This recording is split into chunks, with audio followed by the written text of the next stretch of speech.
ഇനി നമുക്ക് എടുക്കാനുള്ള ഒരു ചാപ്റ്റർ ആണ് മോഡേൺ മോഡ്സ് ഓഫ് ബിസിനസ്. ഈ ചാപ്റ്ററിൽ നമുക്ക് എല്ലാ കാര്യങ്ങളും അറിയുന്നതാണ്. മോഡേൺ മോഡ്സ് ഓഫ് ബിസിനസ്, അതായത് ഇതിൽ നമ്മൾ പഠിക്കുന്ന കാര്യങ്ങള് ഇന്നത്തെ കാലത്തുള്ള ഫെസിലിറ്റികൾ, നമ്മൾ ഓൺലൈനായിട്ട് സാധനങ്ങൾ വാങ്ങിക്കുന്നതും ഇ കൊമേഴ്സും ഇ ബിസിനസ്സും ഇ ബാങ്കിങ്ങും, അങ്ങനെ നമ്മുടെ ലൈഫ് ലോങ് നമ്മളിപ്പോ നമ്മുടെ ലൈഫിൽ യൂസ് ചെയ്യുന്ന കുറെ കാര്യങ്ങൾ, അതിനെക്കുറിച്ച് സിമ്പിൾ ആയിട്ടുള്ള കുറച്ച് കാര്യങ്ങളാണ് നമുക്ക് ഈ ചാപ്റ്ററിൽ ഡിസ്കസ് ചെയ്യാനുള്ളത്.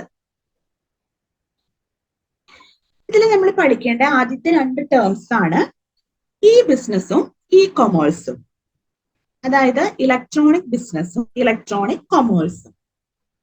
ഈ ബിസിനസ് എന്ന് വെച്ചാൽ ഈ business is the broader concept that include not only external interaction with the customer and supplier, but also internal business function conducted electronically. It encompasses production, marketing, selling, banking, insurance, and other activities carried out through computer and internet. അതായത് business ആക്ടിവിറ്റികൾ, ഇപ്പൊ നമ്മൾ marketing ആയിക്കോട്ടെ, selling, banking, insurance, എല്ലാ ആക്ടിവിറ്റിയും ആയിക്കോട്ടെ, അത് നമ്മൾ നടത്തുന്നത് എങ്ങനെയാണ്? ഇലക്ട്രോണിക് ത്രൂ ആണ്. അതായത് കമ്പ്യൂട്ടറോ ഇന്റർനെറ്റോ ഒക്കെ യൂസ് ചെയ്തിട്ട് നമ്മൾ ബിസിനസ് ആക്ടിവിറ്റികൾ നടത്തുന്നതിനെയാണ് ഈ ബിസിനസ് എന്ന് പറയുന്നത്. അതുപോലെ ഈ കൊമേഴ്സ് ഇലക്ട്രോണിക് ടെക്നോളജികളെ ഉപയോഗിച്ചിട്ട് ബൈയിങ്ങും സെല്ലിങ്ങും ഒക്കെ നടത്തുന്നത്. ഇപ്പൊ ഓൺലൈൻ ഷോപ്പിംഗ്, ഇലക്ട്രോണിക് പേയ്മെന്റുകൾ, ഡിജിറ്റൽ ട്രാൻസാക്ഷൻസ്, അങ്ങനെയുള്ള കാര്യങ്ങളൊക്കെ നടത്തുന്നതാണ് ഈ കൊമേഴ്സ് എന്ന് പറയുന്നത്. ഇനി types of e commerce interaction 4 ടൈപ്പാണ് പറയുന്നത്. B2B, B2C, C2B, C2C. First one business to business, അതായത് 2 ബിസിനസ് തമ്മിലുള്ള ഇന്ററാക്ഷൻസ്.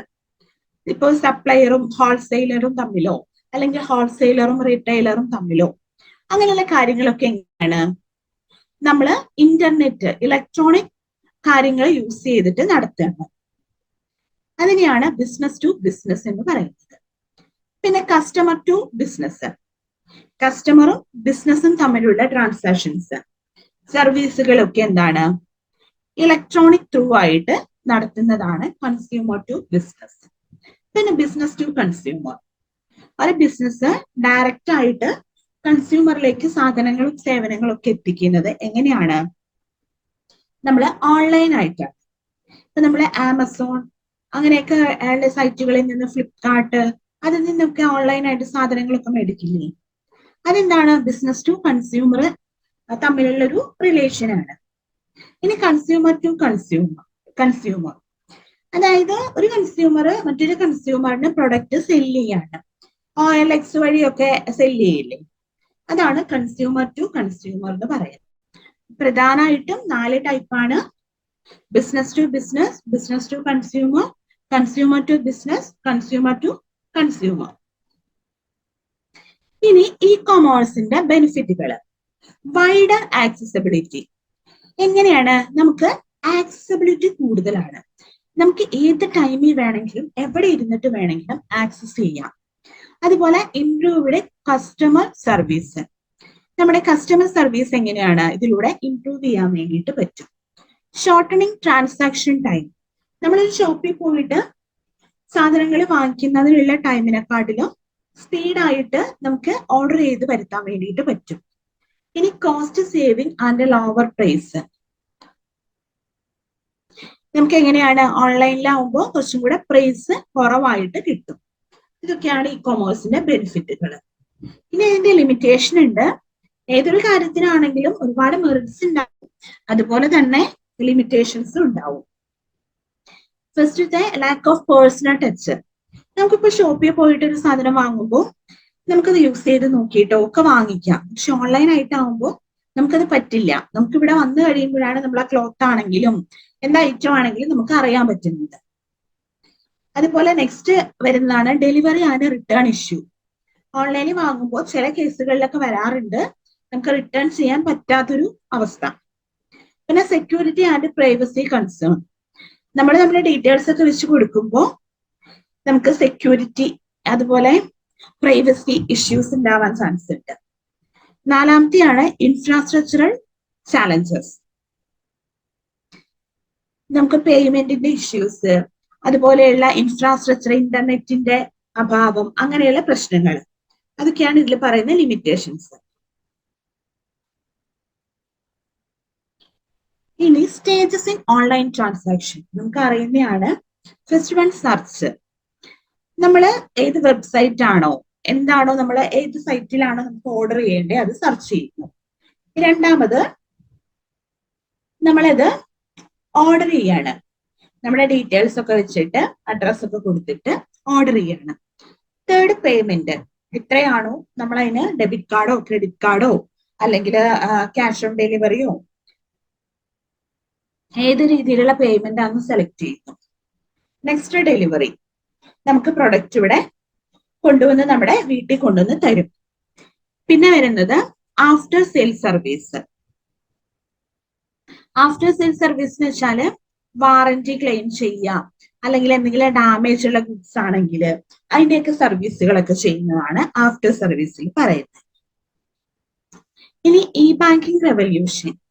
അതിൽ വരുന്നതാണ് internet banking, tele banking, debit or credit card, ATM.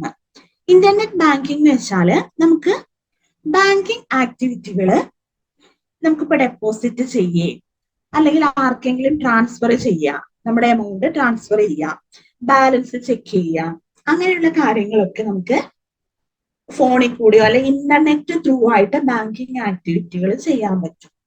അതുപോലെ ടെലി ബാങ്കിങ്, അതായത് ടെലിഫോൺ യൂസ് ചെയ്തിട്ട് ബാങ്കിങ് ആക്ടിവിറ്റികൾ ചെയ്യുന്നത്.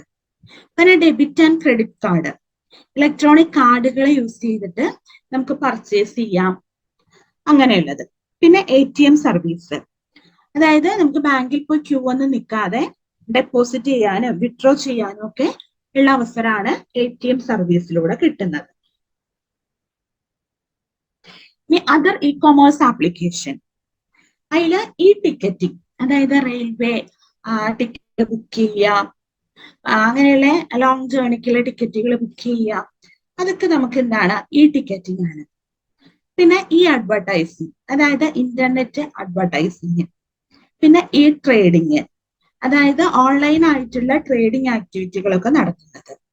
പിന്നെ ഈ പോസ്റ്റ്, റിസീവ് ചെയ്യുക, സെൻഡ് ചെയ്യുക, അങ്ങനെയൊക്കെ ഇമെയിലുകളൊക്കെ അയക്കില്ലേ, അങ്ങനെയുള്ളതൊക്കെയാണ് ഈ പോസ്റ്റിൽ പറയുന്നത്. ഇനി business process outsourcing. Business process outsourcing is a management strategy where organization contract out non-core functions specialized service provider. This allows companies to benefit from external expertise and efficiency with the focus on their core activities. Business process ഔട്ട്സോഴ്സിംഗിൽ വരുന്ന 4 കാര്യങ്ങളാണ് പിന്നെ പറയുന്നത്. Strategic focus ഉണ്ട്, അതായത് core കോമ്പിറ്റൻസിനെ concentrate ചെയ്യുന്നത്. പിന്നെ cost efficiency, അതിലൂടെ റെഡ്യൂസ് ചെയ്യാം നമുക്ക് ഓപ്പറേഷണൽ എക്സ്പെൻസുകൾ. പിന്നെ specialised expertise, access to skilled professionals ആയിരിക്കും. പിന്നെ global reach, expand business capabilities. അപ്പോൾ ബിസിനസ് പ്രോസസ് ഔട്ട്സോഴ്സിംഗ് എന്ന് വെച്ചാൽ നമ്മുടെ സ്ട്രാറ്റജികളൊക്കെ യൂസ് ചെയ്ത് കഴിഞ്ഞിട്ട് നമ്മൾ ബിസിനസ് നടത്തുകയാണ്, അതായത് കുറച്ചും കൂടെ വൈഡ് ആയിട്ടുള്ള ബിസിനസ്സുകൾ നടത്തുകയാണ്, ആണ് ബിസിനസ് പ്രോസസ് ഔട്ട്സോഴ്സിംഗ്.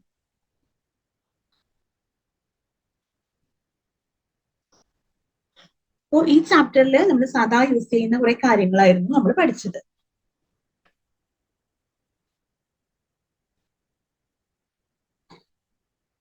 ഈ ബിസിനസ് എന്താണ്, ഇ കൊമേഴ്സ് എന്താണ്, അതുപോലെ അതിന്റെ ടൈപ്സ് പഠിച്ചു, പഠിച്ചു, പിന്നെ ലിമിറ്റേഷൻസ്, പിന്നെ സ്റ്റേജസ് ഓൺലൈൻ ട്രാൻസാക്ഷന്റെ, പിന്നെ ഇ ബാങ്കിങ്ങിൽ വരണ internet banking, tele banking, debit card, ATM service, പിന്നെ ഇ കൊമേഴ്സ് ആപ്ലിക്കേഷൻസ്, പിന്നെ ബിസിനസ് പ്രോസസ് ഔട്ട്സോഴ്സിംഗ്. ഇത്രയും കാര്യങ്ങളാണ് നമ്മൾ ഇതിൽ പഠിച്ചത്. ഈ ബിസിനസ് പ്രോസസ് ഔട്ട്സോഴ്സിംഗിൽ ഒരു സ്പെഷ്യലൈസ്ഡ് സർവീസ് പ്രൊവൈഡർ ഉണ്ടായിരിക്കും. അങ്ങനെയുള്ള കാര്യങ്ങളൊക്കെയാണ് ബിസിനസ് പ്രോസസ് ഔട്ട്സോഴ്സിംഗിൽ വരുന്നത്.